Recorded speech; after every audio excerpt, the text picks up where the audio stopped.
किसान आंदोलन का भविष्य क्या होगा? क्या किसान आंदोलन खत्म कर देंगे या फिर आंदोलन को तेज करेंगे? इन सवालों के जवाब आज क्या मिल जाएगा? बुधवार को ही 10वें दौर की बैठक में सरकार ने कृषि कानूनों को 1 से 1.5 साल तक स्थगित करने का प्रस्ताव दिया है और इस पर सरकार के इस प्रस्ताव पर किसानों को आज सिंघू बॉर्डर पर किसान संगठनों की बैठक है। 11 बजे ये बैठक होगी। उसके बाद संयुक्त किसान मोर्चा दोपहर 2 बजे बैठक कर फैसला लेगा कि सरकार के प्रस्ताव को अपनाना है या ठुकराना है। कल दोपहर 12 बजे संयुक्त किसान मोर्चा 11वें दौर की बैठक के लिए सरकार के साथ फिर से बैठक करेगा। किसान संगठन सरकार को अपना आधिकारिक फैसला उसी बैठक में बताएंगे भी। किसानों को सरकार का सबसे बड़ा प्रपोजल। 1-1.5 साल तक भी कानून के क्रियान्वयन को स्थगित करने के लिए सहमत है। सरकार के प्रपोजल पर किसान भी हुए नरम। ये प्रस्ताव थोड़ा पॉजिटिव है। उसमें हम डिसाइड करेंगे कि सरकार की प्रपोजल के बारे में क्या करें। शुक्रवार को खत्म हो सकता है आंदोलन। मुझे तो आशा है कि 22 तारीख की मीटिंग में समाधान निकलना चाहिए।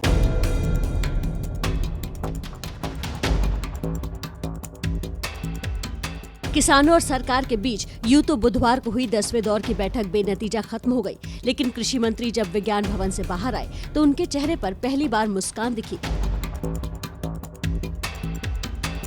गतिरोध खत्म करने के लिए बुधवार की मीटिंग में क्या रोड मैप तय हुआ, ये हम आपको बताएंगे, लेकिन उससे पहले सुन लीजिए कि जब पत्रकारों ने कृषि मंत्री से उनकी इस मुस्कान का राज पूछा तो उन्होंने क्या जवाब दिया।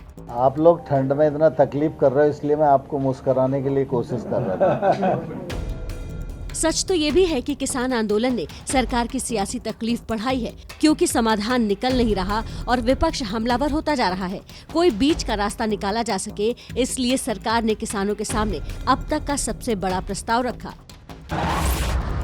प्रस्ताव के मुताबिक सरकार कृषि कानूनों को 1 से 1.5 साल तक स्थगित करने के लिए तैयार है। किसानों का भरोसा बना रहे, इसलिए वो सुप्रीम कोर्ट में इस मामले पर शपथ पत्र देने को भी तैयार है। सरकार ने प्रस्ताव दिया है कि किसानों और सरकार प्रतिनिधियों की कमेटी बनाकर विवाद सुलझा लिया जाए। विभिन्न पहलुओं पर विचार करना है तो निश्चित रूप से समय तो चाहिए, और समय चाहिए तो वो समय 6 महीने का भी हो सकता है, 1 साल का भी हो सकता है, 1.5 साल का भी हो सकता है। और सरकार 1-1.5 साल तक भी कानून के क्रियान्वयन को स्थगित करने के लिए सहमत है। संभावना व्यक्त की जा सकती है कि 22 तारीख को समाधान की ओर हम लोग बढ़ सकें। हालांकि इस बयान के ठीक बाद कृषि मंत्री एक बार फिर से मुस्कुराए। किसान यूनियन परंपरागत रूप से अपनी रिपील की मांग पर थी और सरकार खुले मन से, बड़े हृदय से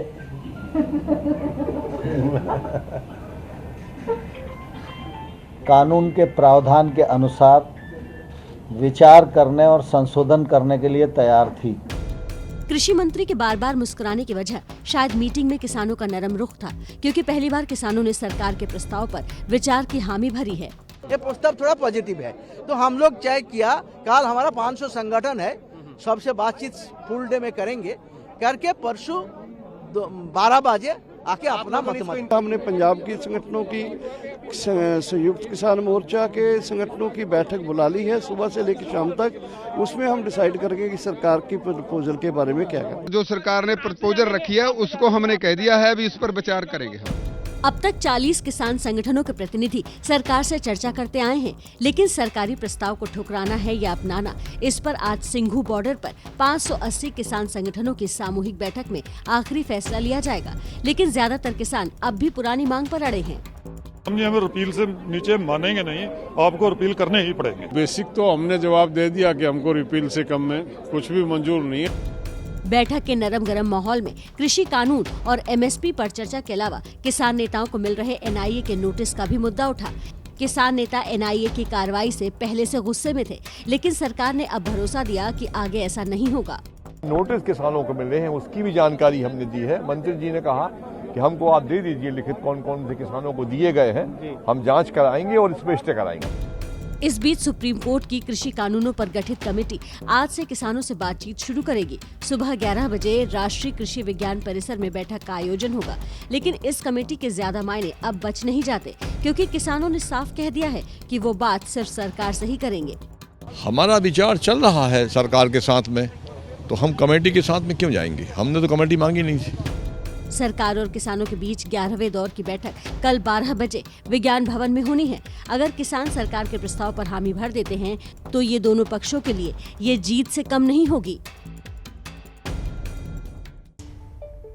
तो किसान आंदोलन में कोई हल निकलेगा या नहीं, इस पर हमारी नजर लगातार बनी हुई है। अगली खबर का रुख कर लेते हैं। बंगाल में विधानसभा चुनाव का ऐलान होने का इंतजार है, लेकिन बंगाल में पिछले साल के दिल्ली विधानसभा के चुनाव की तरह गोली मारो जैसे विवादित नारे गूंजने लगे हैं। बीजेपी और टीएमसी दोनों पार्टियों की रैलियों में विवादित नारे सुनाई दे रहे हैं। इस बीच 2 दिन बाद होने वाली प्रधानमंत्री मोदी के दौरे से पहले बीजेपी ने फिर साफ किया है कि बंगाल में पार्टी किसी को सीएम उम्मीदवार नहीं बनाएगी।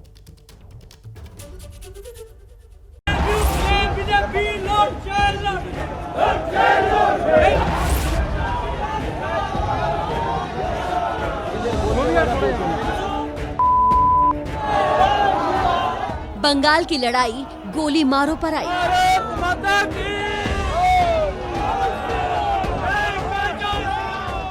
कृष्णा कृष्णा हरे हरे, बीजेपी घरे घरे और जय श्री राम के नारों के बीच में गूंजते इन नारों को सुनिए।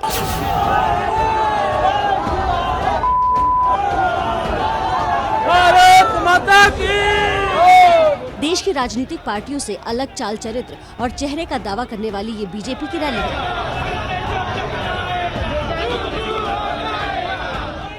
ये तस्वीरें कल हुगली जिले के चंदन नगर में हुई शुभेंदु अधिकारी की रैली की हैं, जहां बीजेपी सांसद लॉकेट चैटर्जी, अर्जुन सिंह और शुभेंदु अधिकारी के सामने गोली मारो जैसे आपत्तिजनक नारे सुनाई दिए।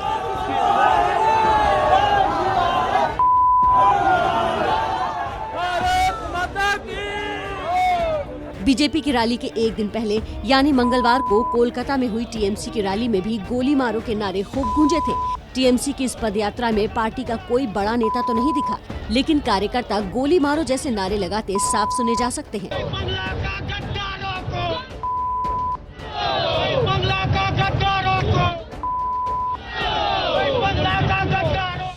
रविंद्रनाथ टैगोर और बंकिम चंद्र चट्टोपाध्याय के बंगाल में चुनावी हिंसा किस कदर उतर आई है, ये दिखाने के लिए काफी हैं ये 2 तस्वीरें।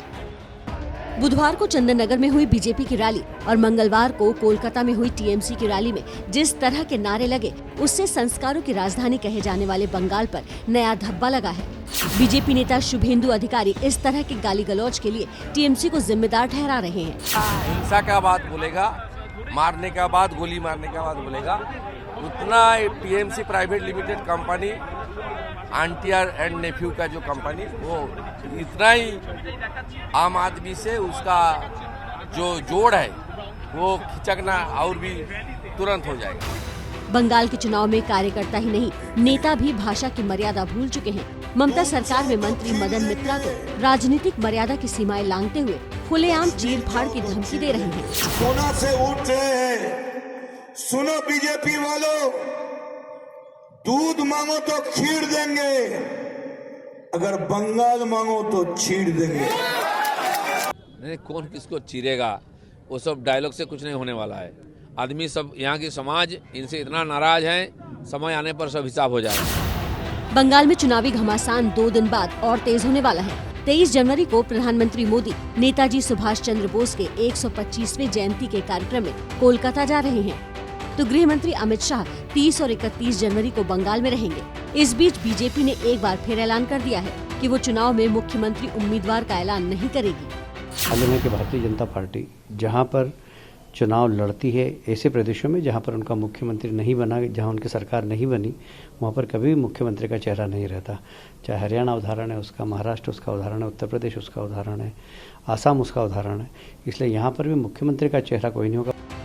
बंगाल में बीजेपी 5 फरवरी से परिवर्तन यात्रा निकालने जा रही है। चुनाव आयोग की टीम भी बंगाल के जमीनी हालात का जायजा लेने के लिए कोलकाता में है। चुनाव आयोग की टीम आज कोलकाता में सभी राजनीतिक दलों के साथ बैठक करेगी। इसके बाद प्रेस कॉन्फ्रेंस होगी। बंगाल की राजनीति पर इस वक्त चुनाव आयोग के साथ देश की भी नजर है।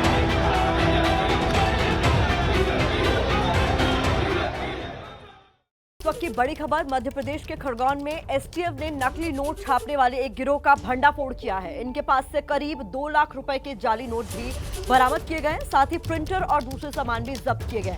ये लोग खरगोन में नकली नोट छापकर इंदौर में उसे चलाया करते थे।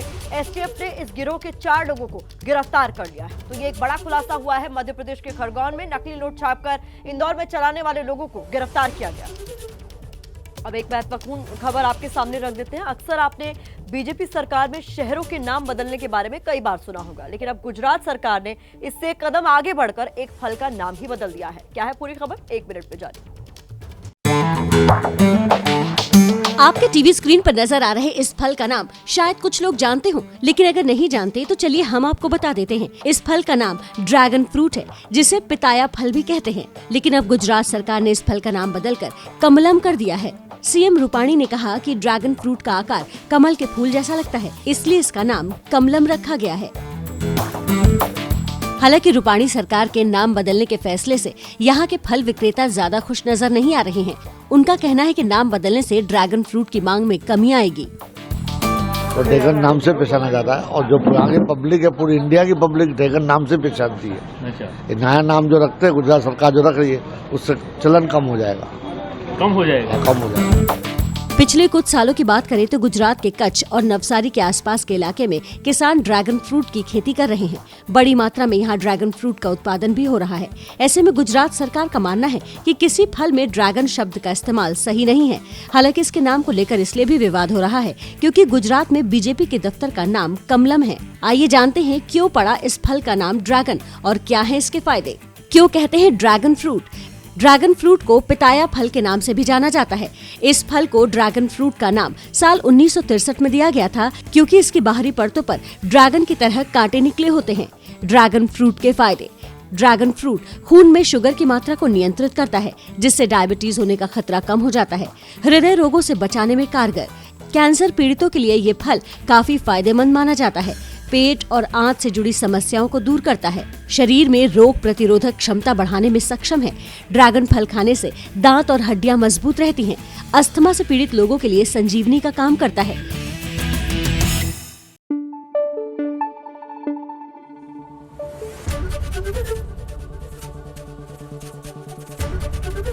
एबीपी न्यूज आपको रखे आगे।